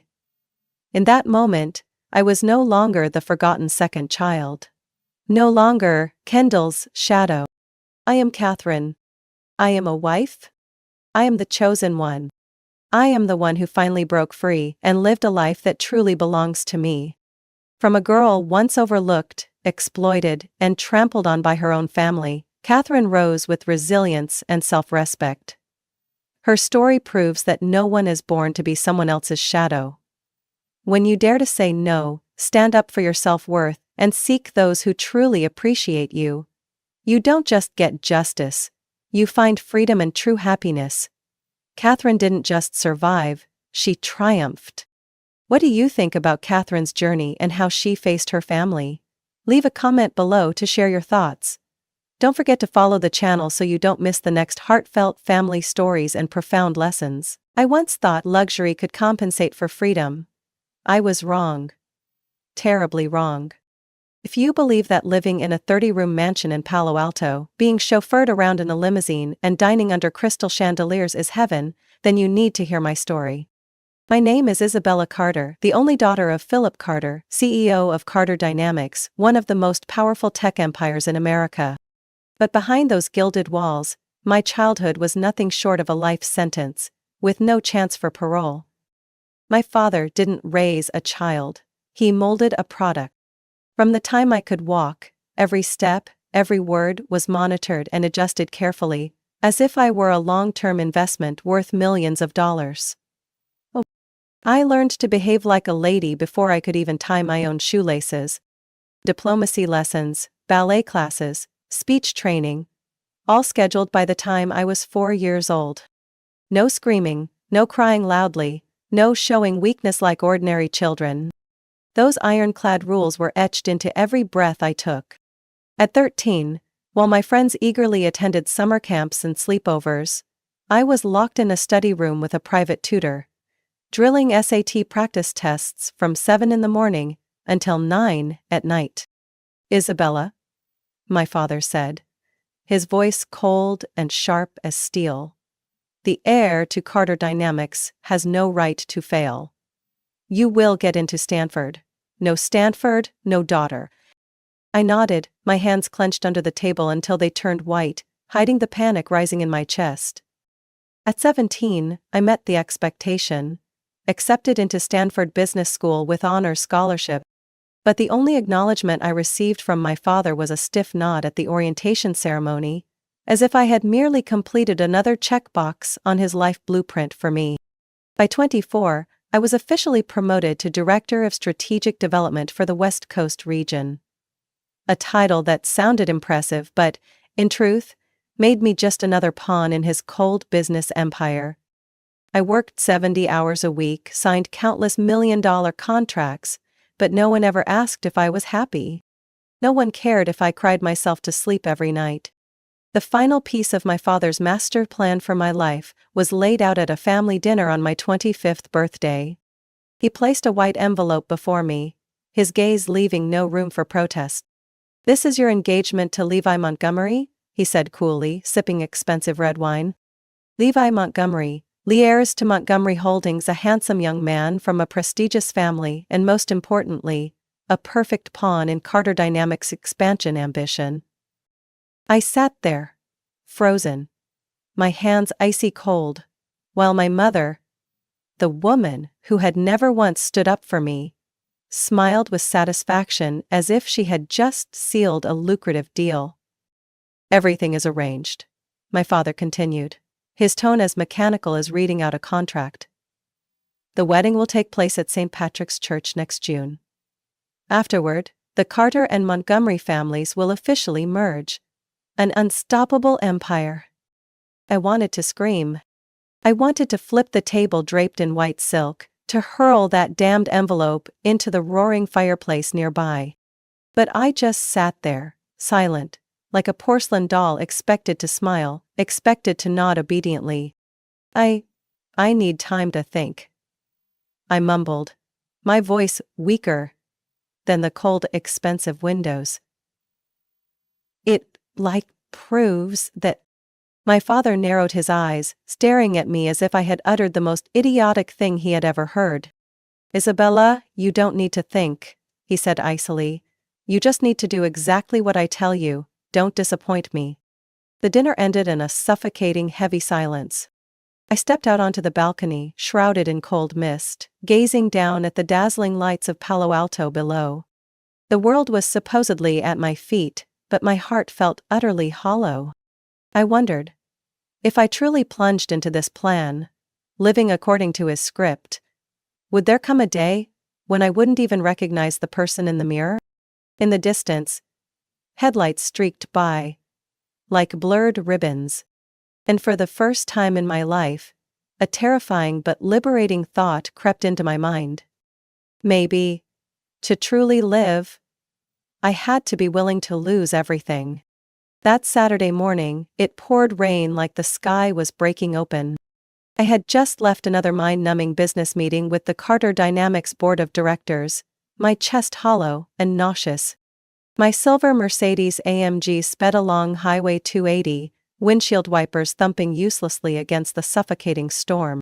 I just wanted to escape, at least for a moment. But even the car seemed to turn against me. About 10 miles outside Palo Alto, the engine sputtered and died. The dashboard lit up like a Christmas tree, warning lights flashing crimson. Expensive car stalled in the middle of the highway, rain slashing down like whips. I slammed my fists against the steering wheel, heart pounding so hard it hurt, feeling as if the entire universe was mocking my helplessness. With no other choice, I grabbed my coat and stumbled out into the downpour, hands trembling as I fumbled to call roadside assistance. Poor signal. One call failed, another failed. I stood there, soaked to the bone, teeth chattering, as cars hissed by without slowing down. After about 15 minutes, a distant truck horn cut through the rain. A battered blue tow truck pulled over to the shoulder. The door swung open, and out stepped a man in faded jeans and a blue work shirt smudged with oil. He wore a baseball cap, his wet hair plastered to his forehead, but his eyes, God, his eyes, were warm, like sunlight breaking through a gray sky. "Having trouble with your car?" he asked, his voice rough but kind. I stammered out an explanation, pointing to the blinking dashboard. He frowned slightly, then slid into the driver's seat to check. "Fuel pump issue," he said, wiping his hands on an old rag. "Nothing too serious, but it needs to be towed." I nodded hesitantly. His simple, honest demeanor was worlds apart from the cold, polished men I had always known. Men in $1,000 suits with icy handshakes and fake smiles. When the car was towed to a small garage tucked away on the city's edge, I followed him like a lost shadow. The garage smelled of oil, metal, and something oddly comforting. "My name's James Walker," he said, offering his hand. "You can wait in the lounge. There's a coffee machine, though it's not Starbucks." I laughed for the first time in months. A small, awkward, but genuine laugh. The lounge had only an old couch, a scratched wooden table, and a noisy automatic coffee machine. James handed me a steaming paper cup and sat at a respectful distance, as if afraid to make me uncomfortable. "Never seen anyone show up at my garage in a Prada suit before," he joked, his eyes twinkling. I looked down at my soaked designer outfit and laughed again, louder this time, like a wave crashing through a broken dam. We talked about small things: California's erratic rains, roadside diners he loved, his dream to expand the garage into a vocational school for underprivileged kids. James never asked about my background. Never cared about the diamond ring on my finger or the Chanel bag clutched against my chest. He just saw me. Truly saw me. "Life's too short to live it just to please others," James said, sipping his now cold coffee, eyes distant. "I had offers from big corporations, but it wasn't for me. I'd rather do something real." My heart twisted painfully. Half my life had been spent living according to someone else's plan. I looked up at James, a strange feeling rising in my chest, both painful and liberating. As if someone had just cracked open a long-sealed window. After nearly 3 hours, the Mercedes roared back to life. James refused to take anything beyond the repair cost. "Just promise me you won't drive alone in the rain next time," he said, smiling. I left the garage with the invoice in hand, but part of my heart stayed behind. The entire drive home I couldn't stop thinking about him. About the way he hurriedly wiped his hands on his jeans before shaking mine. About the honesty in his eyes, free from calculation. About how, for once in my life, I met someone who didn't want me to be anyone else. The following week, I found every excuse possible to return to the garage. Morning lights? Tire pressure check? Routine oil change? I even learned how to distinguish between a normal engine noise and one that needed a garage visit. All just to see James again. We drank coffee together at a scratched wooden table, laughing under the dim lights of the small garage. I told him about my silly childhood habits, scribbling behind wardrobes, hiding cookies under pillows. He shared stories about working late nights to pay his mechanical engineering tuition. No pretending. No performances. Just two people, bare, real. One late afternoon, as the sky burnt crimson with sunset, James spoke softly. "Isabella, I don't know where you come from or if you belong in my world, but if you'll allow me, I want to stay by your side." I looked at him, my heart pounding wildly. No talks of money, status or fame. Just the pure desire to be together. For once in my life, I didn't need to think. I nodded. And I knew, from that moment, my life would never be the same again. I knew I couldn't keep pretending. I couldn't keep playing the perfect puppet. And so, on a dreary Sunday afternoon, I stepped into my father's study, the silent courtroom of the Carter household for generations. My father sat behind his gleaming walnut desk, sunlight pouring through the glass windows onto his immaculate Armani suit. His eyes were ice cold as he looked up at me, as if he had already predicted the foolishness I was about to utter. I took a deep breath, clutching the paper in my hand so tightly that my nails dug into my skin. "Father." My voice trembled slightly, but held firm. "I cannot marry Levi Montgomery." Silence. The kind of heavy, suffocating silence that precedes a devastating storm. He slowly curled his fingers, tapping them against the polished surface of the desk. Explained. Just one word, sharp as a blade. I looked him straight in the eye, refusing to flinch. "Because I loved someone else," I said, and when the name left my lips, it felt like breaking the invisible chains that had bound me for years. "I love James Walker." The air in the room thickened until it was almost impossible to breathe. My father's face flushed crimson, then turned a terrifying shade of purple, as if his blood vessels were about to burst. "A damn mechanic!" he roared, leaping to his feet, the chair screeching loudly. "You intend to disgrace the Carter name, Isabella." I stood my ground. "She's not just a mechanic, he's the only one who's ever truly seen me. Not as an investment in your portfolio." My father slammed his hand onto the desk, the sound echoing against the trophy-lined walls. "Listen to me, Isabella," he hissed through gritted teeth. You will marry Levi's planned. If you refuse, forget your inheritance, your position at Carter Dynamics, and your place in the Carter family. I bit my lip so hard it almost bled. But my decision was made. Then, I renounce it, I whispered, lifting my chin, my voice no longer shaking.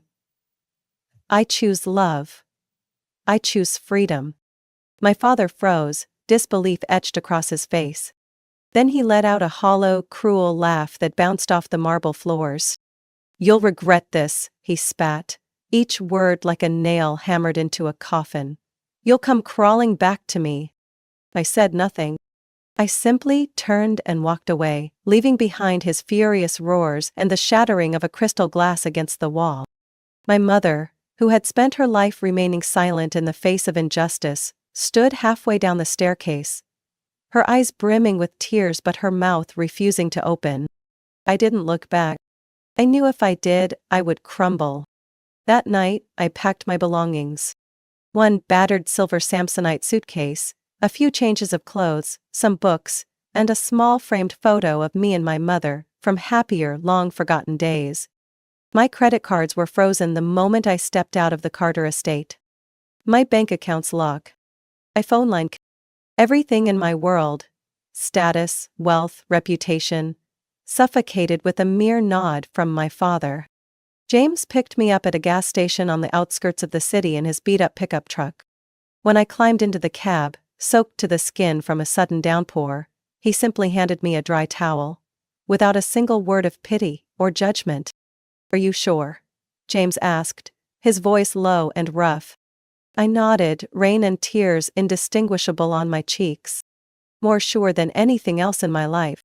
We drove through the dark streets, past flickering neon signs, wrapped in silence. Finally, the truck pulled up outside an old apartment building on the outskirts of Palo Alto. James's apartment was barely 500 square feet, with a leaking ceiling and warped wooden floors. The old iron bed creaked with every movement. The living room had only a worn-out armchair and a makeshift coffee table crafted from a shipping crate. But there, for the first time, I found something the Carter mansion never gave me. Peace. James spread a thick blanket on the floor for me. Not fancy, he smiled, his brown eyes twinkling under the dim yellow light. But it's home. I sat beside him, clutching a cup of hot cocoa he had made using an old kettle. The sweet scent of cocoa filled the chilly air, warming me deep to my core. Are we going to be okay? I whispered, the words almost dissolving into the quiet night. James pulled me into his arms, his warm hand wrapping around me like an unspoken vow. No amount of gold or silver can buy what we have, Isabella, he whispered. Just trust me. Trust in us. And under that leaking roof, with the rain softly falling outside, I realized I had lost the entire world. But in return, I had found myself. I thought the nightmare ended when I left the Carter estate. But I had underestimated the vicious stubbornness of my family. They wouldn't leave me alone. They wouldn't allow me to disappear from the world they had painstakingly crafted. Just 3 days after I moved into the small apartment with James, the storm began. The old phone James had given me for emergencies rang non-stop, numbers flashing relentlessly. When I didn't pick up, the messages poured in, from my mother, from the family attorney, even from my father's personal assistant. Isabella, you must come home immediately, this is an order. Isabella, your father has been hospitalized with a heart attack. If you have any conscience left. Isabella, we can negotiate, come back, we'll discuss everything. I read those words, my hands trembling. Not from emotion, but from fury. Even when trying to lure me back, they used the same dirty tactics, guilt, threats, and bribery. That evening, when James returned home from a long shift, I showed him the messages. He said nothing, just squeezed my hand, his gaze pouring silent strength into me like no spoken comfort ever could. The next morning, we woke up to heavy pounding on the door. When James opened it, there stood my mother. Victoria Carter. In an expensive cashmere dress. standing awkwardly in the narrow run-down hallway. She clutched her handbag tightly, her carefully made-up face twisted in a mixture of anger and worry. "Isabella," she said, her voice sweet like honey but her eyes burning, "are you really planning to live like this? In this filthy hole, with a mechanic?" I clenched my fists to stop myself from bursting into tears out of humiliation. James stepped in front of me, polite but firm. "Mrs. Carter, if you're here to insult us, please leave." My mother shot him a dagger-like glare, then turned back to me, forcing a stiff smile. "My dear," she softened her tone. "Come home. Your father has arranged everything. A new penthouse in downtown. A brand new Bentley. An unlimited credit card. And Levi is still willing to forgive you." Every word stabbed into my chest like needles. I let out a cold, slow laugh. "What you just described, Mother, isn't love. It's a gilded cage." My mother's face went pale. She hissed through gritted teeth. "You'll regret this, when he leaves you, when you're starving on the streets." James tightened his grip on my hand, anchoring me through the storm. I stared straight into my mother's eyes, steady for the first time in my life. "I'd rather starve than live a life where even my soul doesn't belong to me." She spun on her heels, her stiletto slamming so hard on the cracked wooden floor that it echoed loudly. When the door slammed shut behind her, the apartment fell into deep silence. James pulled me into his arms, his hand gently stroking my hair. "You're very brave," he whispered. But I knew. The storm was far from over. 2 days later, when I arrived at the small office where I worked as a freelance business consultant, I was stopped at the door. "I'm sorry, Isabella," the manager said, avoiding my eyes. "We have to terminate your contract. Some major clients applied heavy pressure. We can't afford the risk." I stood frozen. I didn't need to ask who was behind it. That evening, I found a large envelope shoved through our door. Inside was a contract: return to the Carter house, cut ties with James, regain all my assets, and receive a $6 million bonus. A scribbled note in red ink beneath it. "Last chance," held the contract, a mix of sorrow and contempt surging in my chest. When James came home, I burned the entire stack of papers in the old fireplace. The flames roared, consuming not just the papers but an entire rotten past I had chosen to leave behind. James said nothing. He just sat beside me, watching the flames dance until they collapsed into ash. That night, we curled up together on the rickety old armchair, without grand promises, without extravagant dreams. There was only one truth that echoed in my heart. I had made my choice. I had lost everything. And I had no regret. Our wedding took place on a crisp Sunday morning in late autumn, with golden leaves blanketing the paths around Willow Creek Park. No designer gown. No grand cathedral. No symphony orchestra or endless streams of white silk, like the weddings my parents once forced upon me. Just me, James, a few close friends, and a sky so blue it hurt to look at. The wedding dress I wore was a simple white one grabbed from a clearance rack. No crystals, no lace. James wore a rented suit, his seamless tie slightly crooked from tying it himself. And despite everything being humble to the point of clumsiness, I had never felt more beautiful.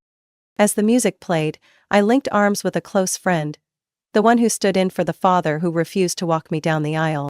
My heart pounded so hard it threatened to burst from my chest. James stood waiting under a canopy of wildflowers, his gaze shining so brightly that nothing, not a fortune in dollars, not a fleet of supercars, not a mansion, could ever compare. But at that very moment, amid the breeze and the soft laughter, I saw them. Levi's parents, Philip Carter and Victoria Carter. They stood apart from the crowd, outside the flower-strewn lawn, their faces cold and rigid as statues. My mother wore a dark Chanel dress, her lips blood red. My father wore a perfectly tailored black suit, his sharp eyes piercing the distance. My heart clenched. James noticed. He squeezed my hand lightly, his eyes silently asking, What do you want to do? I took a deep breath. I knew this was the moment of reckoning. The ceremony began. We exchanged simple vows. I choose you through richness or poverty, through health or sickness. No promises of being a great boss, no promises of grand castles. Just a promise to stay together, no matter what. Applause erupted as we shared our first kiss as husband and wife. I turned my head toward my parents. They were still standing there, motionless, like two ghosts from the past. When the simple wedding reception began, just a few wooden tables, cold beers, and dishes lovingly prepared by friends, my parents marched straight toward us, their eyes sharp like twin blades. Isabella. My mother spoke first, her strained smile on the verge of shattering. You can stop this madness. The marriage can be annulled. Levi is still willing to forgive you. You only have to say the word. I gripped James's hand, feeling the peace of his warmth, like a torch in the middle of a storm. My father wasted no time. This is your last chance. Leave that mechanic. Come home. Or do you intend to spend the rest of your life in poverty and shame? All eyes in the park turned toward us. I could feel the collective breath-holding of our friends, the ones who had witnessed my struggles over these many months. I released James's hand and stepped forward. My voice rang out, clear, unwavering. I have spent half my life trying to please my parents, seeking approval, longing for love. I stared straight at my father, then my mother, their eyes as frozen as a winter lake. But today, I choose myself. My mother opened her mouth to speak, but I raised a hand to stop her. James loves me not because I'm Isabella Carter. He loves me simply because I am me. I choked up, but forced myself to continue. And if today's choice is between a life of pretense and a love that's real, then I'm sorry. I don't need wealth, power, or fame. I turned toward James, my eyes full of emotion. I need him. A quiet explosion erupted in my heart. A blast of pure liberation. My father's face turned ashen, his lips trembling with fury. You'll be erased from the Carter family tree, he roared. You won't see a single cent of inheritance. I smiled softly. A name doesn't define a person's worth. A check can't buy freedom. My mother stood, paralyzed. Then she grabbed my father's hand, stammering, "Let's go, Philip. There's nothing left to say." I watched them turn and walk away, their silhouettes crumbling under the amber light of the autumn afternoon, disappearing behind the fiery trees. James moved beside me, pulling me into a fierce embrace, as our friends erupted into heartfelt applause. Not for wealth, not for fame, but for love and courage. I lifted my head, gazing up at the flawless blue sky. That day, I lost everything. Family, fortune, and part of my past. But at that same moment, I knew I had gained something far more precious. Freedom. Life after our wedding was filled with simple days, overflowing with laughter. That rickety little apartment with its peeling walls and creaky wooden floors was the first true home I ever had. James continued working at the old garage, while I picked up more consulting projects for small businesses in the area. Everything was peaceful, until the day everything changed. It was a Friday afternoon when I finished work earlier than usual. I stopped by our favorite Thai place to pick up some pad Thai, James's absolute favorite, as a little surprise. But when I got home, the living room was empty, and a hastily scribbled note lay on the table. Running an errand, back late. Love you. My heart clenched. James was never vague like that.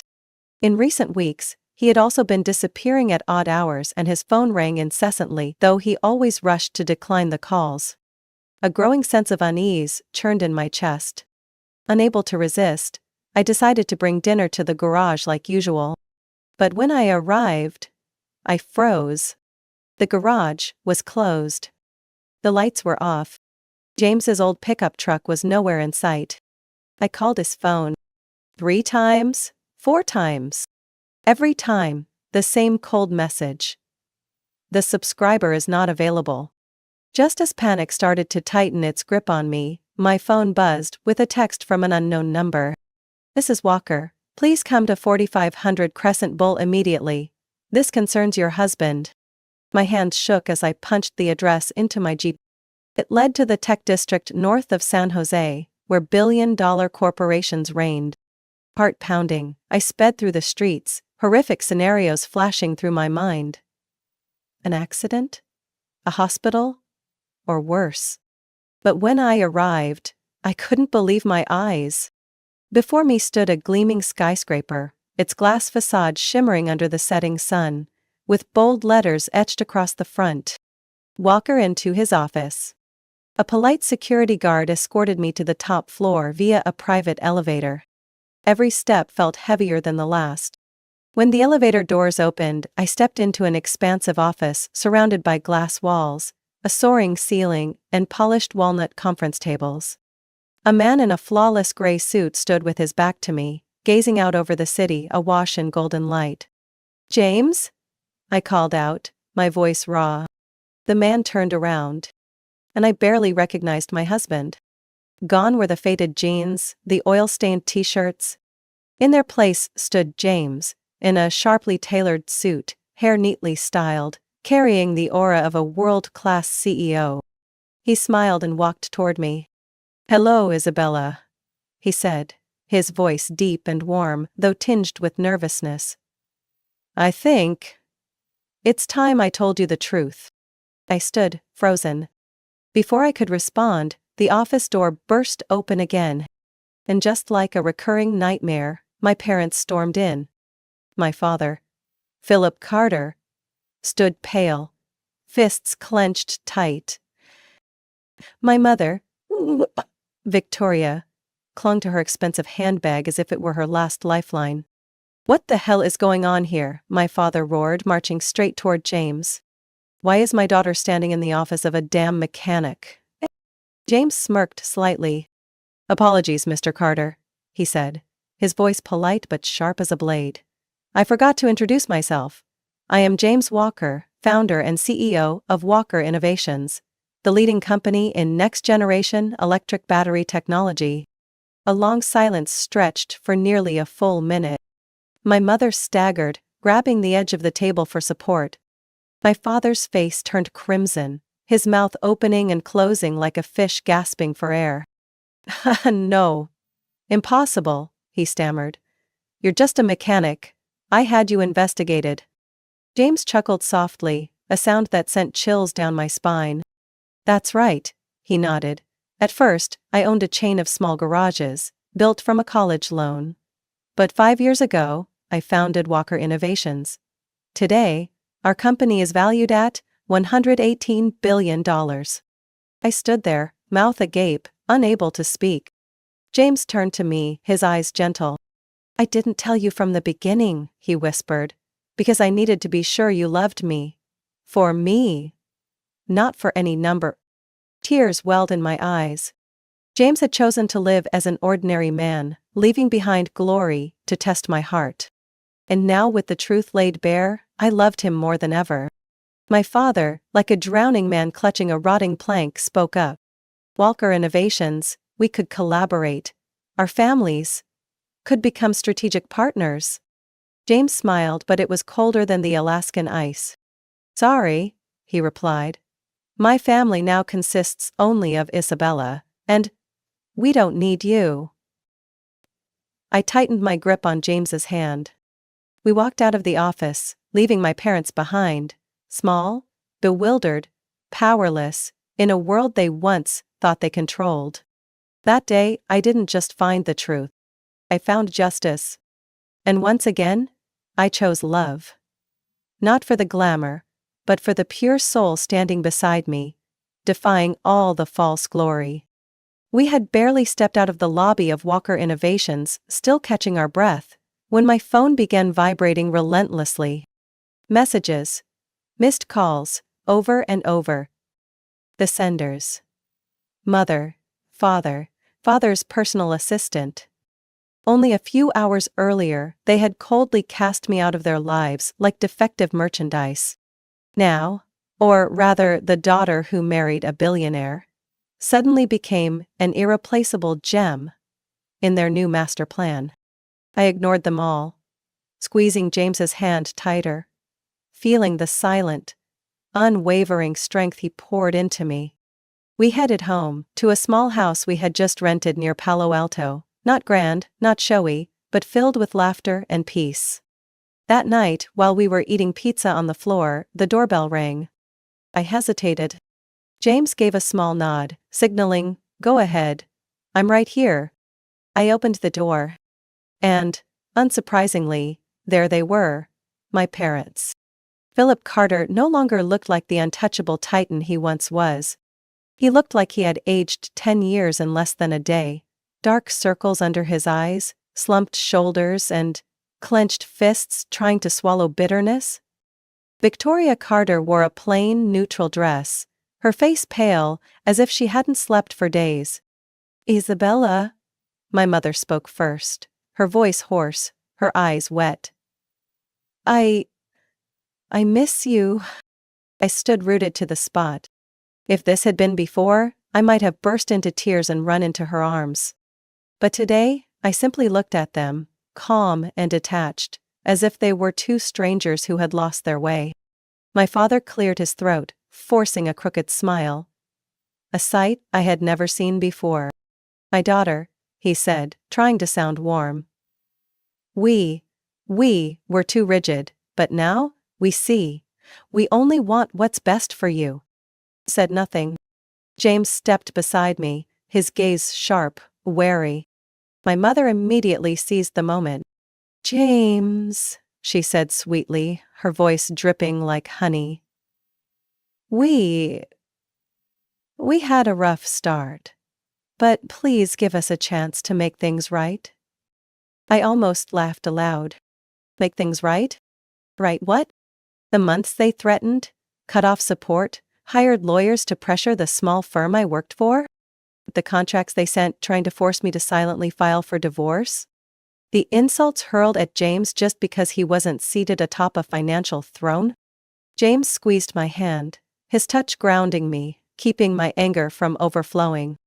"We harbor no ill feelings," my father continued, his stiff face struggling to appear sincere. "Walker Innovations could be a wonderful opportunity for our two families." My mother nodded eagerly. "Exactly. With Carter Dynamics' new projects and Walker Innovations' battery technology, we could achieve greatness together." Finally, the masks fell. It wasn't love. It wasn't remorse. It was grief. They saw blood ties as a bridge to billions of dollars. I swallowed the burning rage in my chest, keeping my voice terrifyingly calm. "Let me get this straight," I said, locking eyes with my father. "You want to reconcile only because James is the CEO of a billion-dollar company?" No one answered. Their silence spoke volumes. James turned to me, his gaze warm but firm. "You owe them nothing," he whispered, as if anchoring my spirit. "You have the right to choose." I looked back at my parents, the ones who had once crushed me without mercy, and I felt an overwhelming sense of freedom. "I'm sorry," I said, my voice steady, each word carving through the air like a blade. "I already have a family of my own now, and in this family, there's no room for manipulation."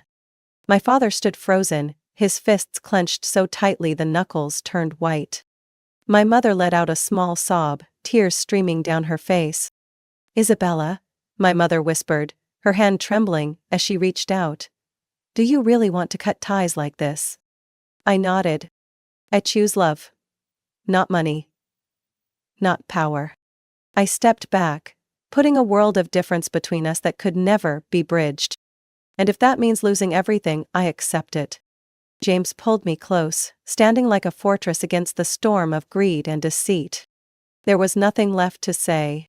My parents turned away, their hunched figures fading under the dim hallway lights, like two defeated strangers retreating from a war they had long lost. I stood there for a long time, feeling each strong beat of my heart. No more fear. No more regret. I had lost my old family, but I had found something far more precious. A new family, a free life, and a love that could never be bought. Life after that night didn't become easier, but it became real, more real than anything I had ever known. James and I didn't buy a mansion, we didn't splurge on luxury cars. Instead, we chose a small house on the outskirts of Mountain View, with a backyard full of wild daisies and a rickety wooden swing that creaked whenever the wind blew. We sat together every morning, sipping coffee from chipped mugs, reading newspapers instead of scrolling on our phones, laughing over little things I had once thought I'd never dare to dream about. James still spent his Saturday afternoons working at his old garage. He taught the neighborhood kids how to change oil, fix brakes, and check engines. Their eyes lit up every time they caught a signal from the old diagnostic machine, and James, he never looked happier. As for me, I started small again, slowly rebuilding my career. This time, without the Carter name weighing me down. I opened my own consulting office, helping young entrepreneurs build their business plans without selling their souls to corporate giants. But the most beautiful thing James and I built together was the Walker Foundation. We used a small portion of our wealth, just the annual interest was enough, to create a scholarship fund for underprivileged children, for dreams that had been crushed just like mine once were. No grand launch parties. No media fanfare. No need for applause. Just the sparkle of hope in the eyes of boys and girls, giving a real chance at life. One afternoon, as James and I were sorting through scholarship applications under the soft yellow glow of our living room lamp, he suddenly placed his hand on my stomach. "I think it's time we grow our little family," James whispered, a warm smile blooming on his face. I laughed, tears glistening in my eyes. "Yeah, nice family. Not those bound by blood but willing to sell you out for power. Family was meant for me too." Family meant the ones who chose to stay, chose to love, chose to build a future together. Sometimes, my mother still sent long letters, filled with news of lavish parties, investment opportunities, and suggestions about reconnecting. I read them, then folded them away into an unlocked drawer. I no longer hated them, but I wasn't going back either. Because I finally understood. Forgiveness does not mean allowing someone to destroy your life again. Every time I passed the towering skyscrapers lit up against the night, where men like my father still raced for numbers, I simply smiled to myself. I no longer belonged to that world. It belonged to winter mornings, tucked under warm blankets, hearing James whisper, "Good morning." It belonged to late nights, carefully packing books for children who were finally getting to go to school. I belonged to simple but everlasting moments. Once, as I was watering the plants on our porch, an elderly neighbor shuffled over with his cane. He looked at me thoughtfully and said, "Young lady, someone once told me, happiness isn't about how much you have. It's about knowing when you have enough. You're living proof of that." I smiled, tightening my grip on the watering can. No throne. No false spotlight. I, Isabella Carter, or rather, Isabella Walker, had chosen my own life. I had lost one family. But I had found an entire world. A world where love, simple, genuine love, triumphed over every prejudice and every scheme. As night fell, I leaned my head against James's shoulder, gazing up at the sea of stars over our old roof. And I knew no amount of money could ever buy this moment.